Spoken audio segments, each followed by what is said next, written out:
تو اس قسم کے یعنی مسائل جو بیان کرتے ہیں. اسی طریقے سے آپ دیکھیں کہ خون نکلنے سے وضو والا مسئلہ ہے, ٹھیک ہے جی. 93 نمبر روایت ہے ابو داؤد کے اندر کہ ایک صحابی کو یعنی وضو کے دوران یعنی نماز پڑھنے کے دوران تیر لگ گیا, ان کا خون نکلتا رہا اور اسی حالت میں انہوں نے نماز مکمل کی ہے. نماز نہیں توڑی ورنہ وضو ٹوٹ جائے.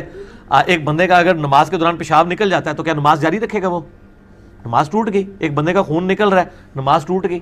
اور دوسرے ساتھی اس کو کہتے ہیں تم نے مجھے جگایا کیوں نہیں؟ ان کا میں نے ایک صورت شروع کر لی تھی, میں نے کہا میں اس کو مکمل کر کے ہی نماز مکمل کروں. یعنی کوئی شرعی عذر بھی نہیں تھا اس کے اوپر, دوسرے بندے کو بلا سکتا تھا. اس نے نماز مکمل کی. آپ علیہ السلام نے نہیں فرمایا کہ تیرا وضو ٹوٹ گیا تھا. تو خون نکلنے سے وضو نہیں ٹوٹتا. اس مسئلے میں امام شافعی کا موقف ٹھیک ہے کہ وضو نہیں ٹوٹتا. امام حنیفہ کا غلط ہے, اور امام بخاری کا بھی یہی موقف ہے کہ خون نکلنے سے وضو نہیں ٹوٹتا. امام ابو داؤد نے بھی یہی موقف اڈاپٹ کیا ہے. اور یہاں پہ وہ مذاق اڑا رہے ہوتے ہیں جی کہ جی وہ لوگ جو ہیں اپنی مرضی کا دین لیں گے, جب ان کا بیوی کو ہاتھ لگانا ہوگا تو وہ حنفی بن جائیں گے, جب وضو توڑنا ہوگا تو شافعی بن جائیں گے. نہیں بھئی, ہم محمدی بنیں گے ہر مسئلے میں. نبی علیہ السلام نے ہر چیز کھول کے بیان کی ہے, مضبوط روایتیں لے کے پھر اگلی بات کریں گے. فضائل نماز والے چیپٹر میں یہ واقعہ نقل کیا ہے. اس کے بعد انہوں نے عجیب و غریب اس سے رزلٹ نکالا ہے. یہ حدیث جب انہوں نے لکھی نا, وہ حدیث تو لکھ رہے تھے کہ صحابہ کا نماز میں خشوع خضوع کتنا ہوتا تھا, فضائل اعمال میں فضائل نماز والے چیپٹر کے اندر. اب ان کو فوراً فکر پڑ گئی کہ یہ اگر کسی نے واقعہ پڑھا تو ہمارے بابا جی سٹیک پہ لگ جائیں گے جنہوں نے ہمیں یہ بتایا کہ وضو ٹوٹ جاتا ہے خون نکلنے سے. تو انہوں نے نیچے فے لکھا, فائدہ, جس کو میں فساد پڑھتا ہوں, فے ہے وہ فساد. انہوں نے لکھا کہ فے لکھا کہ جی اس واقعے سے جو یہ مطلب اس صحابی کا خشوع خضوع تو ثابت ہو رہا ہے, لیکن اس سے یہ ہو رہا ہے کہ وہ اس کا خون نکلتا رہا تو اس کا وضو کیوں نہیں ٹوٹا. تو انہوں نے کہا کہ امام شافعی رحمہ اللہ تعالیٰ کا بھی یہی موقف ہے کہ خون نکلنے سے وضو نہیں ٹوٹتا. ہو سکتا ہے وہ صحابی بھی امام شافعی کے مذہب پر ہوں. کیوں ہنس رہے ہو؟ بزرگاں نے لکھا ہے. اچھا, تھے بھی نہیں, لیکن وہ اس کی تعویل کریں گے. وہ کہیں گے یہ اصل میں آپ کو سمجھ نہیں آیا. انہوں نے کہا ہے کہ اس صحابی نے بھی اجتہاد کیا جیسا کہ امام شافعی نے اجتہاد کیا, تو اجتہاد میں دونوں برابر تھے. شیخ صاحب اصل میں یہ کہنا چاہتے تھے.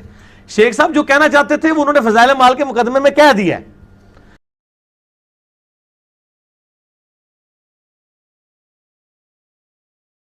فضائل مال کے مقدمے میں شروع میں لکھا ہے کہ ڈاکٹروں نے مجھے چند دنوں کے لیے دماغی کام سے روک دیا کیونکہ مجھے ایسی دماغی بیماری لاحق ہو گئی تھی. تو میں نے یہ سمجھا کہ میں ان فراغت کے ایام کو اس بہترین مشغلے میں صرف کروں کہ میں یہ کتاب لکھ دوں جو میرے پیر صاحب نے کتنے عرصے سے مجھے ترغیب دلائی ہوئی تھی. تو میں یہ کتاب نہیں لکھ پا رہا تھا, تو مجھے ڈاکٹروں نے چونکہ دماغی کام سے روک دیا, اس لیے میں نے ضروری سمجھا کہ میں ان فارغ ایام کو اس کتاب لکھنے کے مشغلے میں صرف کروں. تو یہ کتاب انہوں نے اس وقت لکھی ہوئی ہے جب ڈاکٹروں نے ان کو دماغی کام سے روک دیا تھا. تو وہ اس لیے پھر اس قسم کے جملے نکلے ہیں. تو ظاہر ہے جب وہ شرعی معذور ہیں ہم ان پہ فتویٰ نہیں لگاتے, کیونکہ صحیح بخاری مسلم میں حدیث ہے کہ جو شخص پاگل ہے یا بچہ ہے یا مجنون ہے, اگر وہ مطلب اس سے کوئی اس طرح کی حرکت ہو جاتی ہے تو اس کے اوپر کوئی شرعی گرفت نہیں ہے اس حوالے سے.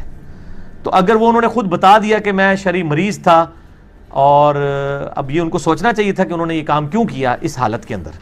تو اگر انہوں نے کر لیا تو اللہ تعالیٰ ان کو معاف کرے, لیکن پچھلوں کی معافی کوئی نہیں ہے جن کو یہ پتہ چل گیا کہ ایک بندے نے ذہنی توازن صحیح نہ ہونے کی حالت میں دماغی طور پہ جب ڈاکٹروں نے ان کو ذہنی کام سے روکا ہے. یہ نہیں یہ سمجھتے ہیں کتاب و سنت کا کام یہ کوئی ذہنی کام نہیں, حالانکہ سب سے زیادہ یہ ذہنی کام ہے. اس وقت یہ انہوں نے لکھا ہے, ان کی تو شاید معافی ہو جائے, پچھلوں کو چاہیے کہ وہ کان چاٹ کے اس طرح کی چیزیں نکالیں. جناب فضائل مال میں ہی لکھا ہوا ہے کہ ایک بزرگ تھے, وہ 12 دن تک انہوں نے ایک ہی وضو سے ساری نمازیں پڑھی. 12 دن تک تو یعنی کسی صحابی کے بارے میں بھی نہیں ملتا, کسی تابعی کے بارے میں بھی نہیں ملتا. یہ کون سا بندہ ہے جو 12 دن تک ایک وضو کے ساتھ ساری نمازیں پڑھتا رہے. تو بس اس طرح کے واقعات پھر اسی لیے آئے ہیں نا میرے بھائی.